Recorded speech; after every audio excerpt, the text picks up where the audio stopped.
Hello everyone, welcome back to another episode of IKnowTheOwner. In today's episode, customer says she owner's wife and gets a discount.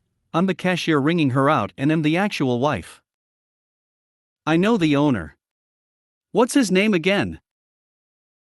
No, you're not related to the owner, she's my grandmother. Who did you say your father was? Before we get started, make sure to subscribe so you will never miss a video. So let's get started. Customer says she owner's wife and gets a discount. I'm the cashier ringing her out and am the actual wife. From 1993 to 2008, my husband and I owned a hobby shop outside Atlanta, Georgia. I had a full-time job with Ma Bell aka HellSouth, and Hubs ran the shop. After September 11th, he was called up for active duty. He was a reservist, and I'd been laid off, so I would work in the shop until I had to pick our kids up from school. One morning, a woman comes in and is looking at various Games Workshop figures and boxed sets. These are not cheap by any means, and retailers didn't get the normal markdown from the manufacturer, so they were rarely discounted. She approaches the counter to check out, and as I'm ringing her up, she rather rudely tells me that she gets a 50% discount as she is the owner's wife. Me, really? Wow. How long you been married? Lying customer, oh, just a few months, we just recently got married. Me, really? Well, it's nice to meet you, since I'm his wife and the one he *CKs at night and not you. Do you still want this figure pack or not, cause you're not getting any discount? Lying customer stood there like a fish out of water, the way her mouth was opening and closing. I set the figure pack under the counter and told her to get out of my shop and never come back. After she left, I called my Hubs to tell him about it, and he was like, just, what the hell? Yeah, some people will try anything to get something for nothing. I know the owner. What's his name again? This was many years ago, when I worked at a restaurant right smack in the middle of Karen breeding ground. We had plenty of entitled ****s come in, but this was definitely my favorite story.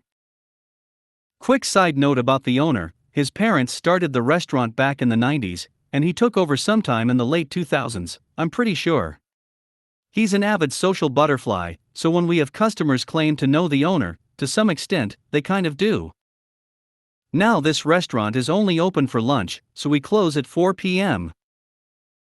So my boss, manager on duty, my co-worker, and I are just finishing up closing, and about to walk out the door sometime between 4:30 to 4:45 when in strolls this woman and her adult son.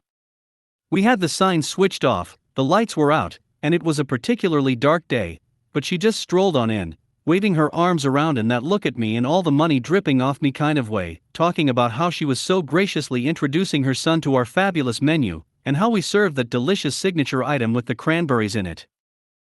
Oh, you don't use cranberries? Well, you really should. She goes on like this for a minute or two, and, I kid you not, as she's waving her arms around like the star of some unknown film noir, she pauses, arms outstretched, which her son recognizes as a cue, and he proceeds to take her big fur coat off for her. I mean, this lady had major Isma vibes for sure. Then, she drops the ball. As she's telling us about that oh so necessary cranberry usage, she mentions that she should tell the owner herself. I know the owner, you know. What's his name again? Another side note: when the son took over, there had been only one restaurant in the part of town where people actually have the ungodly sums of money to back up their entitlement. But he actually expanded out, and now, in addition to the original store, there are 4 others, including the one where we're all witnessing this bizarre encounter. But he went into some of these stores with co-owners to help him cover the costs and manage the day-to-day needs of running 5 stores. My boss, the one acting as a manager that day, was one such co-owner. I'm sure you can imagine the disappointment when we had to inform this woman that we'd closed 30 minutes ago. Yes, we have always closed at this time. No, we can't get you anything to take with you as our computers are closed out and our kitchen staff left, and if you'd like to speak to a manager, the owner is right here. I will never understand how she managed to claim to know the owner and ask his name in the same breath, all while managing to keep up her femme fatale facade. Drugs are a hell of a thing, kiddos. No, you're not related to the owner, she's my grandmother. This happened a few years ago now, but my first job was working as a cashier at a restaurant owned by my grandmother, H. The restaurant was located just outside of a small town that was a little sketchy. So we'd often have people come in and demand discounts because they knew H in high school, or whatever variation they could think of for that. One day around the holidays we had a woman come and order a large take-home holiday dinner.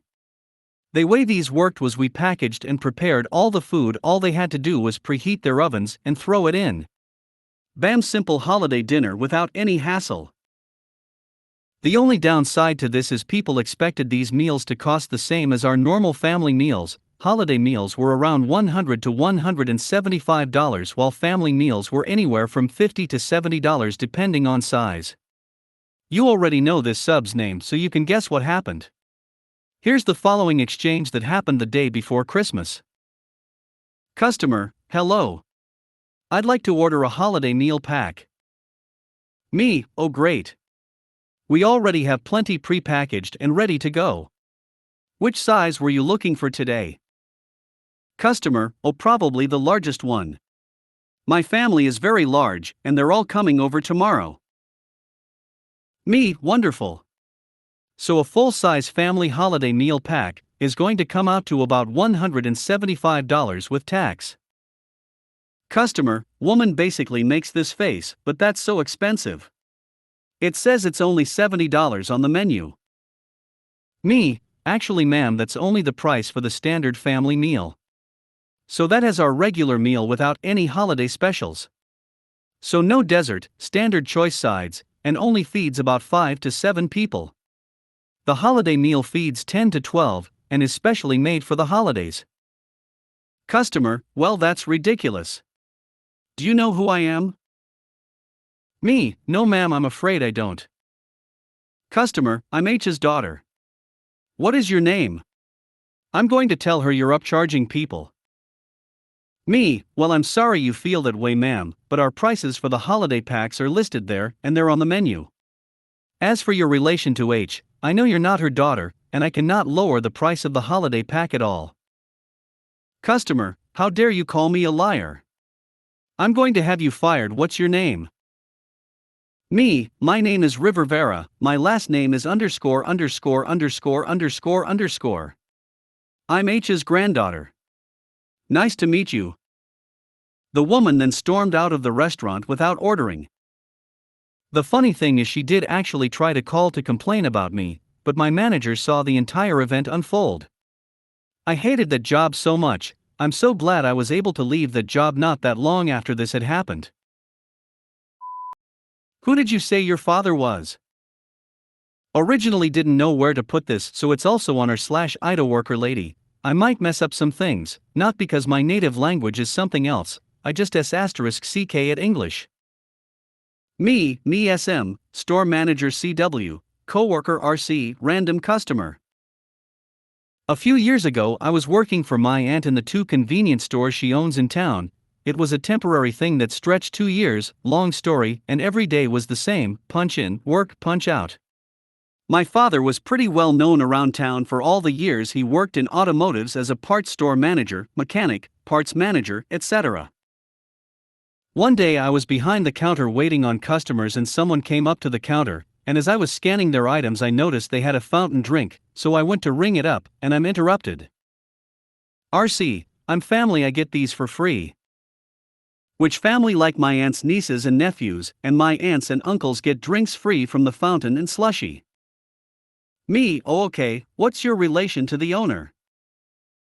Mind you, I know my aunts, uncles, and cousins very well, but not their kids, and consider I'm about 19 to 20 at the time, and I was one of the younger ones, so of course some cousins had kids, but the oldest wasn't even out of high school yet.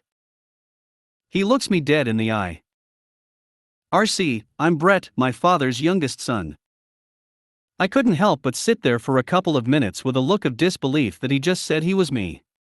So I decided to have some fun with it. I look over to the store manager, my cousin. Me: hey SM, does this guy look like my father's youngest son? She took a moment to get a good look at him. SM: He's my father's youngest son? Me, I know, right? You know what that means? SM, you finally have a younger brother with the same name? The RC just sat for a moment with the most confused look on his face mixed with a good amount of shock, not seeming to realize the name on my name tag in big bold letters that read Brett. I looked over to my CW. Me, you hear that, CW? I have a younger brother with the same name as me, isn't that great? CW, that's great, but he looks a bit old to be your younger sibling. The guy looks about late 30s, I look a little older than I am, but everyone usually says 1 or 2 years older than I actually am. RC, what are you talking about? None of us could believe this guy hasn't caught on, so I have to look him dead in the eye and tell him. Me, nice to meet you, my name is Brett, points to name tag, I'm my father's youngest son. He looked around at all of us, clearly the RC finally understood, so I ring up the drink, he paid and left with us still laughing. Bonus, his girlfriend came in a couple of days later and claimed to be my oldest sister, not knowing who I was. Spoiler alert, it was not my sister.